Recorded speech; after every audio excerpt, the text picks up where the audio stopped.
Very good morning, dear students. Welcome back to the class.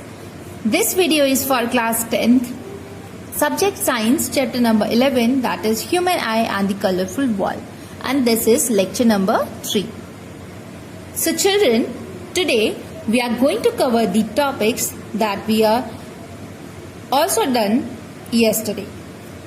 Defects of vision. So from defects of vision, one defect we have already studied in the previous lecture. What is that? That is myopia. Today we are going to study the second defect, which is called hypermetropia. The third one, presbyopia. The another important topic that we will start today is refraction through a glass prism.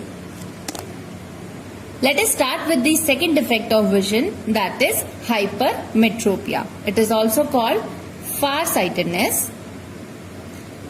As the name suggests, what does they mean? Farsightedness or hypermetropia is a defect of vision in which the eye is able to see the distant objects clearly, but the eye is not able to see the nearby objects clearly. So this is what happens in the hypermetropia defect. The human eye suffering from hypermetropia will be able to see the distant objects, but it will not be able to clearly see the nearby objects. And why does this effect or this defect takes place, or what are the causes of it? So the causes are reverse of the myopia, that the focal length of the eye lens is too long,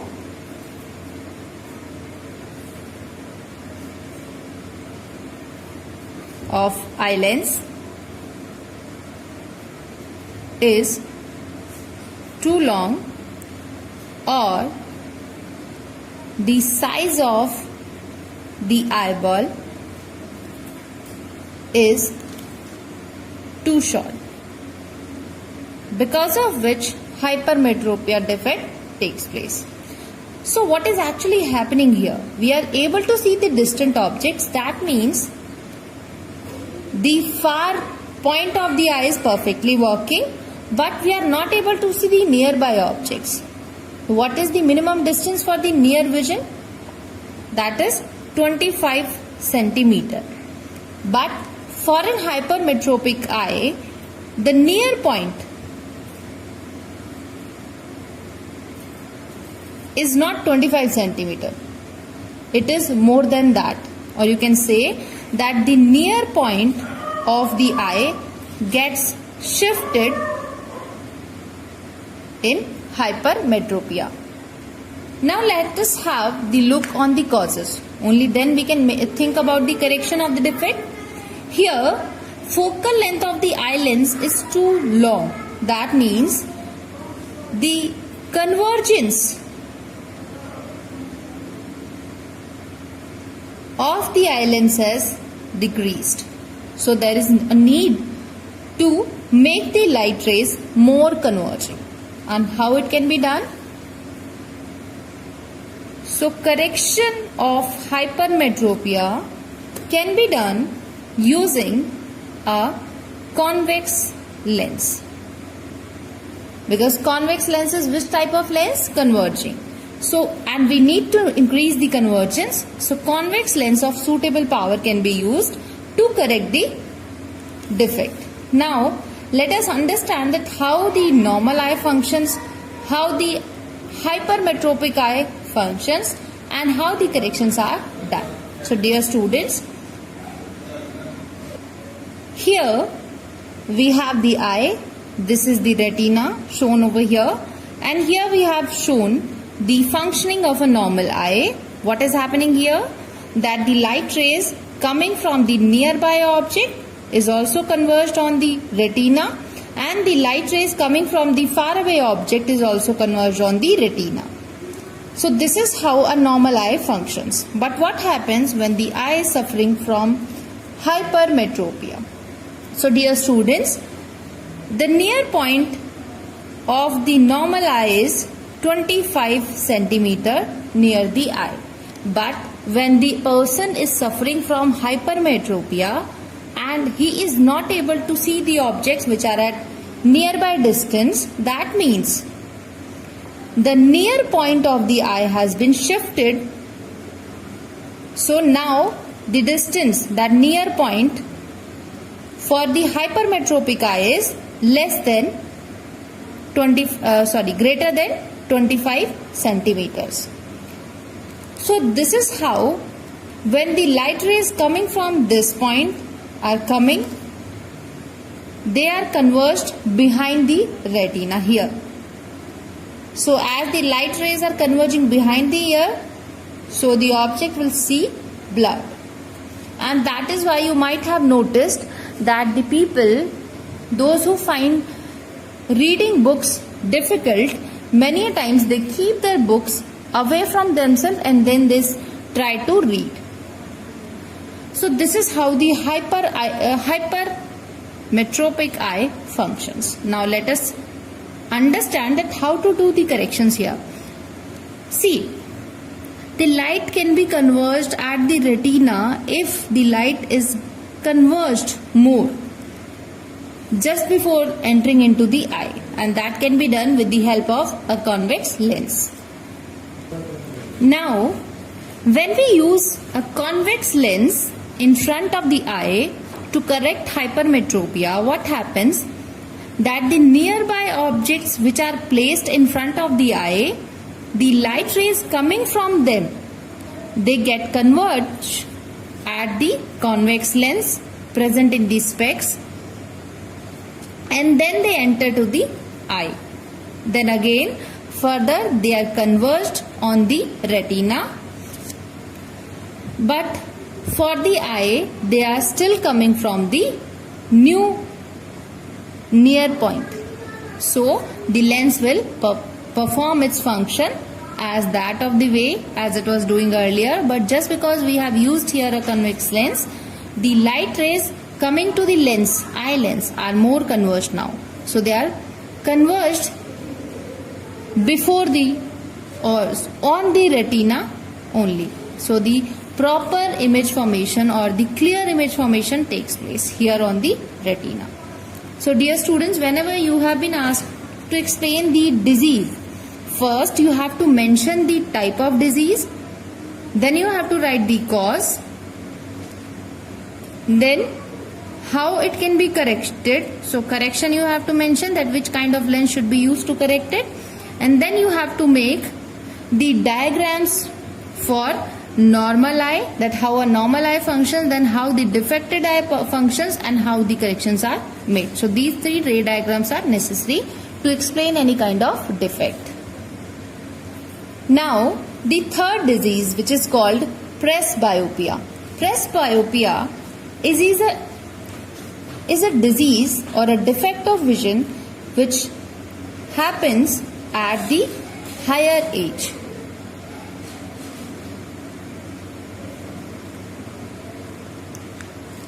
So, as we all know that the eye is having a power of accommodation,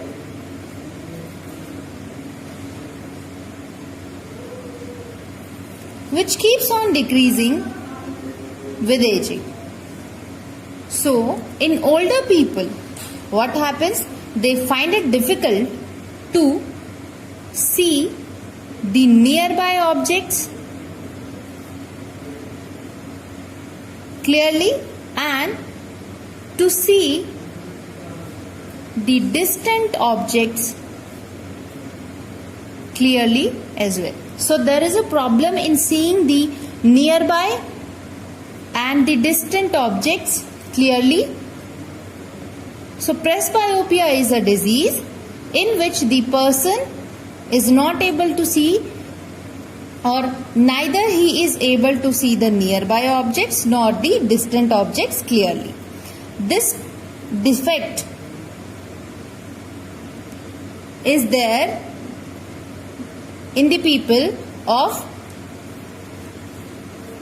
higher age or the old age people, they have the disease. So as a person becomes older and older, what happens? Gradual weakening of ciliary muscles takes place and the hardness of eyelids also takes place.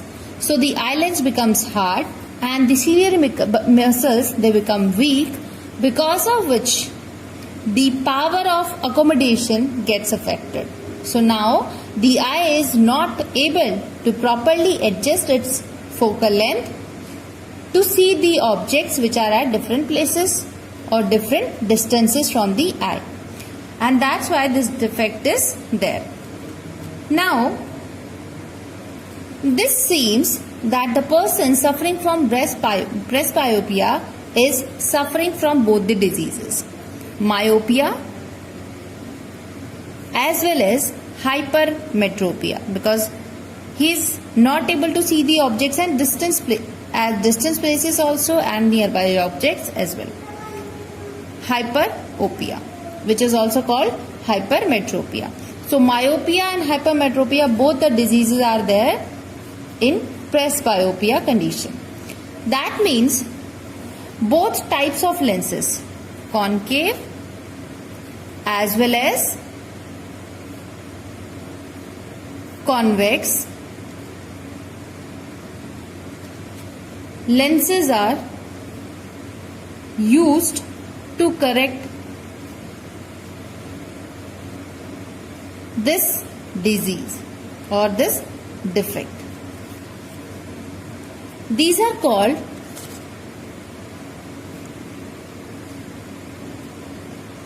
bifocal lenses. And how these lenses are made? So here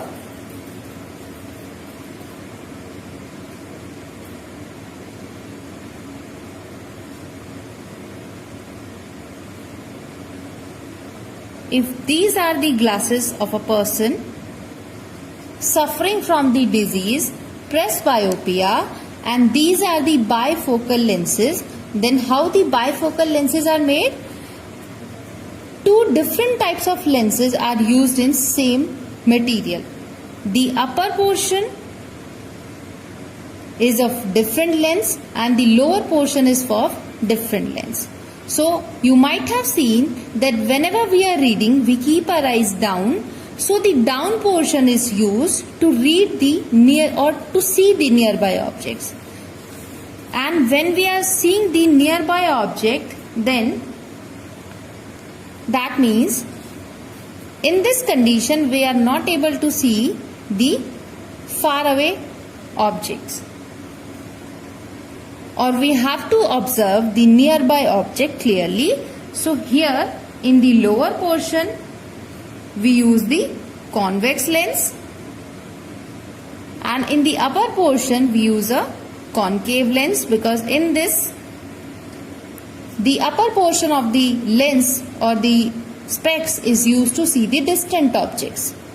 If we want to see the distant objects clearly, then we have to keep our eyes straight. So this portion of the specs will be utilized. So here we are using a concave lens which is used to correct the myopia and this is used to correct the hypermetropia. So this is how the bifocal lenses looks like. But here there is a problem in the bifocal lenses. Here the upper portion is made up of concave lens and the lower portion is made up of convex lens. So here there is an abrupt change in the material of the lens. So it becomes difficult to see the intermediate distant objects. So nowadays what is being done, that the specs, they are made with such a material whose refractive index, depending upon the types of lenses, is gradually increasing. Or here we have the convex lens and here we have the concave lens, but the properties of convex lens, they gradually increase, then decrease, and then the properties of the concave lens, they gradually mix up with the convex lens. So here the gradual changes come and it's easy to see the intermediate objects. The only harm in these kind of lenses is that these are costlier as they perform better vision. One more disease is there which is not mentioned here in the NCERT as a defect of vision. This defect is known as cataract. You might have seen that in old age, many of the people, they are not able to see anything. And what is the problem? That their eye lens turns milky or cloudy. And because of the lens turning milky or cloudy, the light which is entering into the eye, there is a partial loss or complete loss of vision when the light entering into the eye is not able to form the images. And this condition is called as cataract. In this disease, an opaque layer formation happens in front of the lens, which can be corrected by some small surgeries.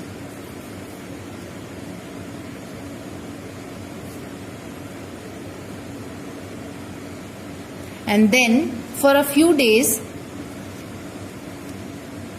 the eye is not allowed to see anything, and then it takes time, it takes gradual time to get adapted to see the things. And what is done?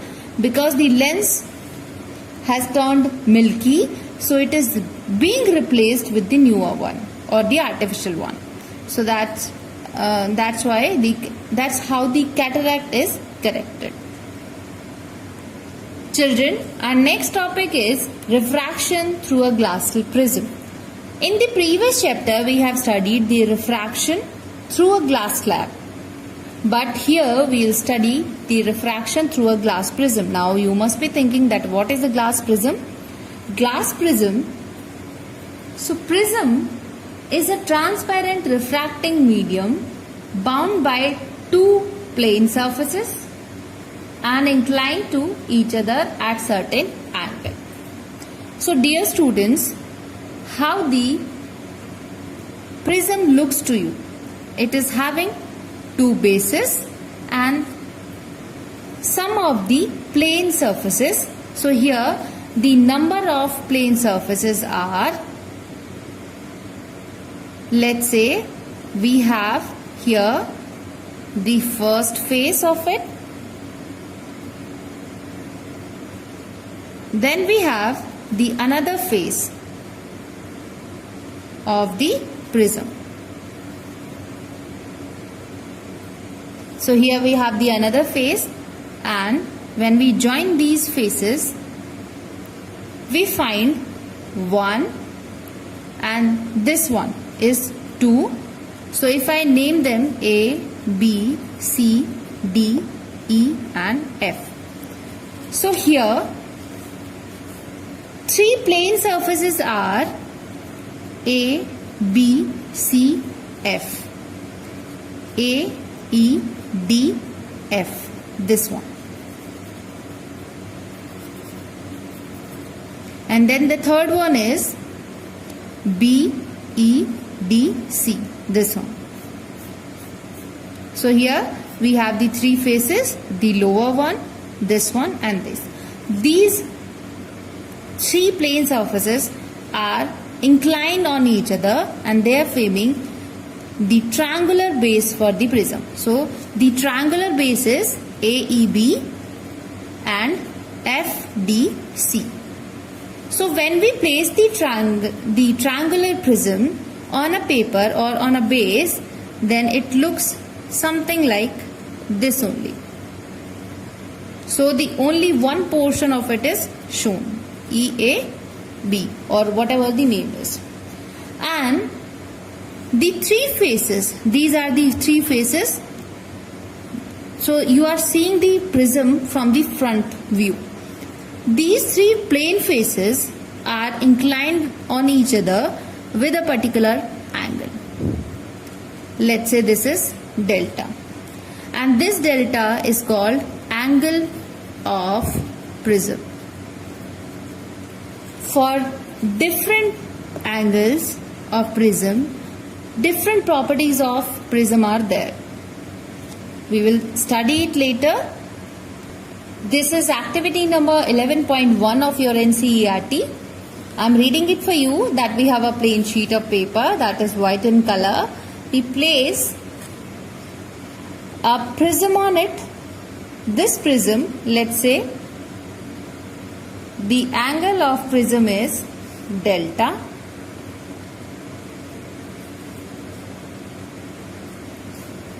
Then we have AB, AC and BC. All these sides are equal for a prism, and this angle will also be same for all. This angle will be delta only. Then the activity says that draw a normal on any of the face of the prism. So let's say this is the normal drawn on face AB. Mark an incident radiation which makes an angle I with the normal. Now what we are going to do, we'll put two drawing pins on two different positions straight on the incident ray. Then we will see the incident light or the pins put here on the incident ray from AC face of the prism. Then it looks like that the light rays, they are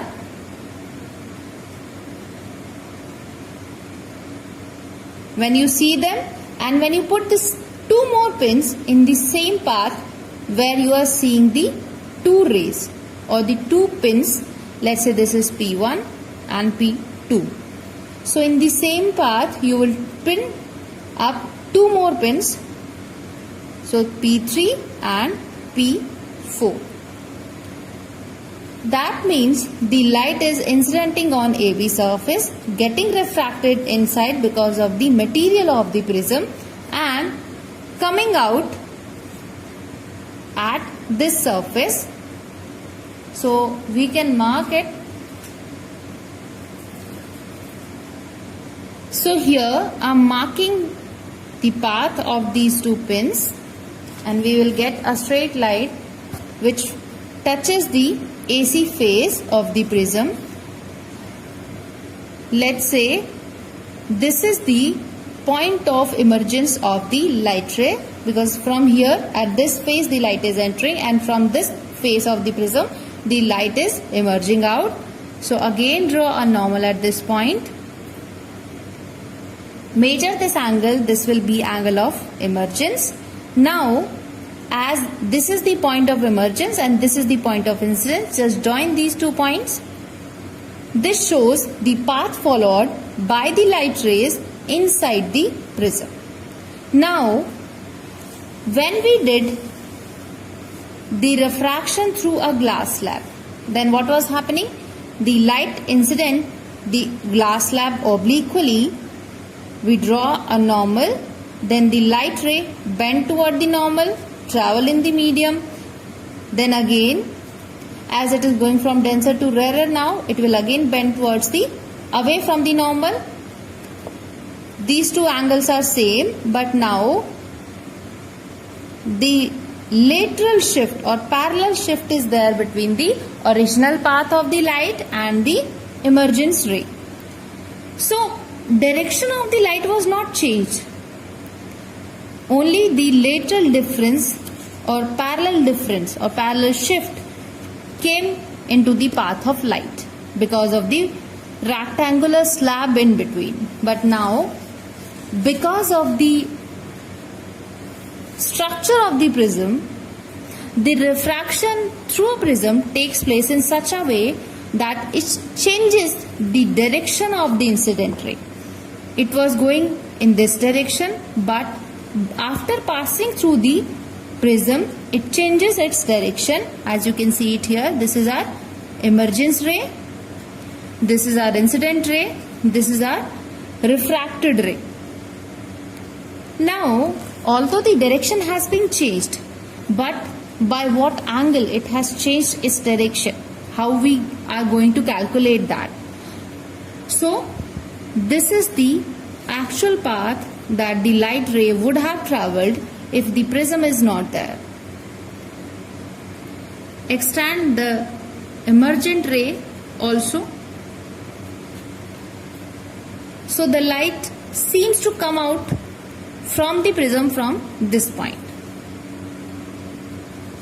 Now here the angle between the incident ray and the emergence ray here is called the angle of minimum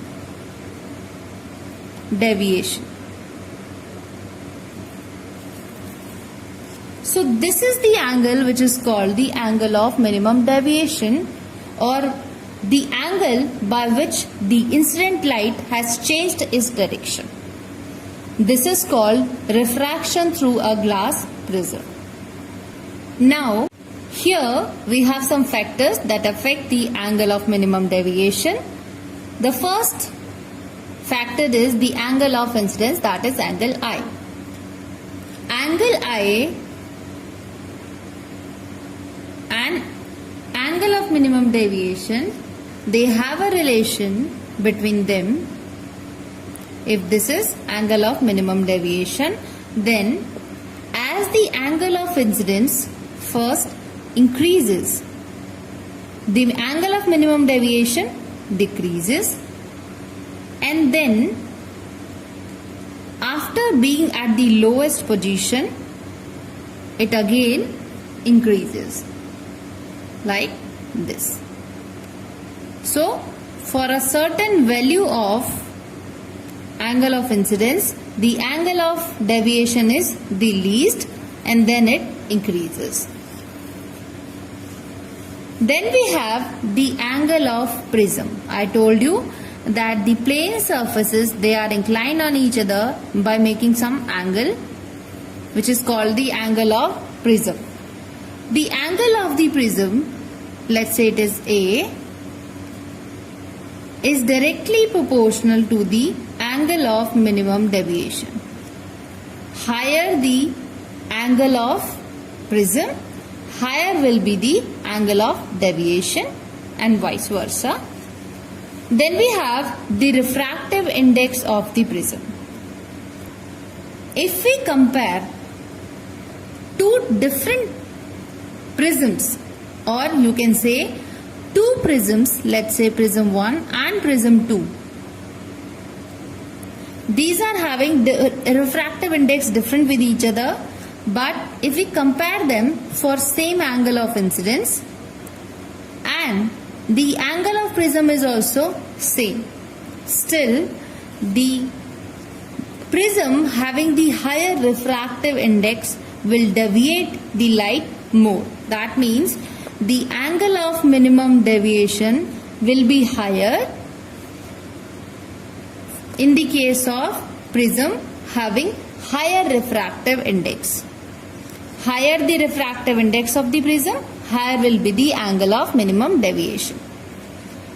Then the last factor that affects the angle of minimum deviation is the color of light. We all know that white light is composed of 7 different colors. Each is having its own wavelength, starting from the violet, indigo, blue, green, yellow, orange, red. So these are the 7 colors which are there in the white light. Violet is having the shortest wavelength lambda, and red is having the highest wavelength.